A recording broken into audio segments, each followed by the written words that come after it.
8 მაისს გორში მომხდარ ინციდენტში მონაწილე პირების ვინაობა ცნობილია. რატის საბანაძე, ნუგზარ ბადაშვილი და გიორგი გოგიჩაიშვილი. სამივე მათგანი კოალიცია ქართულ ოცნებასთან დაახლოვებული პირია.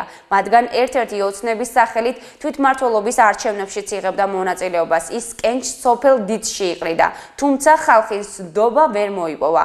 საბანაძე, ბადაშვილი და გოგიჩაიშვილი თანხლებ პირებთან ერთად 8 მაისს სტალინის ბაღში თავისუფალი ზონის წევრებს ფიზიკურად გაუსწორდნენ. მომხდართან დაკავშირებით შინაგან საქმეთა სამინისტრომ სისხლის სამართლის საქმე აღსრა. თაკო ადვაძე დეტალებით. ნუგზარ ბადაშვილი, რატი საბანაძე და გიორგი გოგიჩაიშვილი 8 მაისს სტალინის ბაღში მომხდარ ინციდენტში მონაწილე სამი პირის ვინაობა ცნობილია. სამივე მათგანი კოალიცია ქართულ ოცნებასთან არის დაახლოვებული. კერძოდ, ნუგზარ ბადაშვილი 2014 წლის თვითმმართველობის არჩევნებზე კენჭს სოფელ დიცში ქართული ოცნების სახელით იყრიდა, თუმცა დამარცხდა. რაც შეეხება რატი საბანაძეს, ის ამავე არჩევნებში წინასაარჩევნო კამპანიისას ქართული ოცნების ახალგაზრდული ის წარმომადგენელი იყო და წინასაარჩევნო შეხვედრების ორგანიზებაში იღებდა მონაწილეობას. გიორგი გოგიჩაიშვილი კი ქართული ოცნების შტაბის ყოფილი უფროსის და ამჟამინდელი ქალაქის საკრებულოს ქართული ოცნების ფრაქციის თავმჯდომარის სოსო ფალელაშვილის მოყვარეა.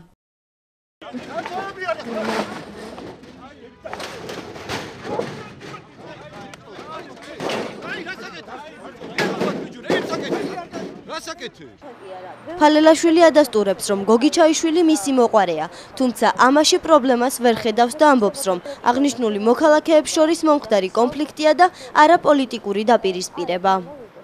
მაგას დაგიდასტურებთ, მაგრამ მე იქაც აღნიშნე, ახლა რამოდენიმე ინტერვიუ მივეცი, მაგრამ ის არაფერს ანიშნავს, რომ ჩემი მოყვარეა. რაცლული ადამიანია და იქცევა ისე, როგორც თვლი საჭიროდ. ეს არის ტყუილი არანაირი დავალება და საერთოდ არანაირი კავშირი არ არის ქართული ოცნება ამ ჭხუთან დაკავშირებით ახლა. რა შუაშია ქართული ოცნება, როცა ქუჩაში ხდება მოქალაქეებთან რაღაცა კონფლიქტი, ხო? ხო არ შეიძლება ყველაფერს რაღაცა პოლიტიკური სარჩული დაუდონ. ნუგზარ ბადაშვილს, რატი საბანაძეს და გიორგი გოგიჩაიშვილს პირადად იცნობს თავისუფალი დემოკრატების წევრი თამარ თედლიაშვილი. მისი თქმით, ისინი ქართული ოცნების წარმომადგენლები არიან და წინასაარჩევნოდ აქტიურობითაც გამოირჩეოდნენ.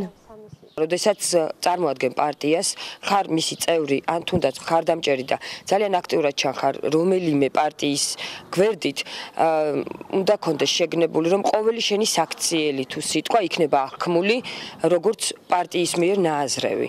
და აქედან გამომდინარე, ყველა ჩვენ თვითონს გმართებს თავშეკავება, აი ესეთი მსგავსი ქმედებებისგან. იცნობ მათ, იცი ვინც არიან? კი, მე პირადად მათ ყველას ვიცნობ და რამდენი მათგანთან მეგობრობ კიდეც. საიდან იცნობ? ქართული პარტიის წინასაარჩევნო, ქართული ოცნების შტაბიდან და შემდეგ.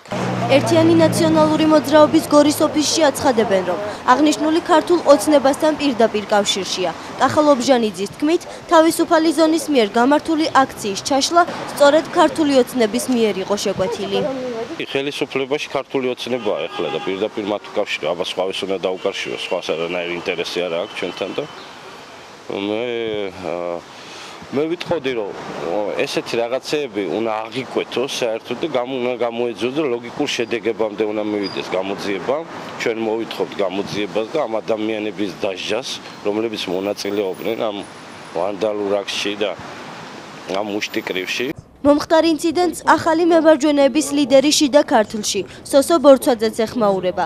ის შინაგან საქმეთა სამინისტროს დროული რეაგირებისკენ მოუწოდებს, რათა მსგავს ფაქტებს მომავალში ადგილი აღარ ჰქონდეს. სამწუხაროა, რომ სამართლიანობა არ დამკვიდრდა ამ კუთხით, ის რაც იყო კარალეთის ინციდენტი, ის რაც იყო სხვა ძალადობები, ამის მიხედვით არ გამოვლინდა დამნაშავეები და არ იქნენ დასჯილი და ეს იყო სტიმული ზუსტად ამ ადამიანების, ამ ტიპის ადამიანებისთვის, რომლებიც ღია ძალადობას ჩადიან, რომ მომავალში არ იქნებიან დასჯილები. დღეს თუ ნაციონალები არიან და ნაციონალური მოძრაობის მხარდამჭერები არიან ასეთ დღეში, დარწმუნებული ვარ, ხვალ შეიძლება იგივე ჩვეულებრივ სხვა პოლიტიკური ორგანიზაციების მხარდამჭერებსაც დაემართოს. ამიტომ აუცილებელია და უმკაცრად მოთხოვე შინაგან საქმეთა სამინისტროს დასაჯონ ეს ადამიანები, რომ მომავალში ჩვენ აღარ გქონდეს ასეთი ძალადობები საერთოდ პოლიტიკაში. სტალინის ბაღში მომხდარ ინციდენტს დღის ბოლოს გორის მერის მოადგილე ნუკრი ჯოხაძეც გამოეხმაურა. ჯოხაძე არ გამორიცხავს, რომ ცემის ფაქტი ნაციონალური მოძრაობის დადგმული იყო. იგი აღნიშნულში ქართული ოცნების მონაწილეობას გამორიცხავს. მე არ გამოურიცხავ, რომ ახლა ბანდი ისეთი სერიოზული ჯგუფი როგორც მითხრეს, ახლა მე კადრებიც არ მინახავს, არ ყოფილა და სულაც არ გამოურიცხავ, რომ სულაც მაგათი დადგმული იყოს. ხო და ვინ ქართული ოცნება რა, ქართული ოცნება გულახდილად რო გითხოთ, მე არა მაქვს ახლა თუ არ პიროვნებების იდენტიფიცირება თუ მოხდება, მე შეიძლება ამაზე ლაპარაკი, თორე ეს ჩვეულებრივი პოლიტიკური ტრიუკებია. შეგახსენებთ, რომ 8 მაისს სტალინის სახლ-მუზეუმის მიმდებარე ტერიტორიაზე თავისუფალი ზონის წარმომადგენლები რუსული ოკუპაციის წინააღმდეგ მშვიდობიან აქციას მართავდნენ, რა დროსაც მათ 20-მდე პირმა ფიზიკური და სიტყვიერი შეურაცხყოფა მიაყენა. მომხდართან დაკავშირებით შინაგან საქმეთა სამინისტრომ გამოძიება 125 მუხლით დაიწყო, რაც ცემას გულისხმობს.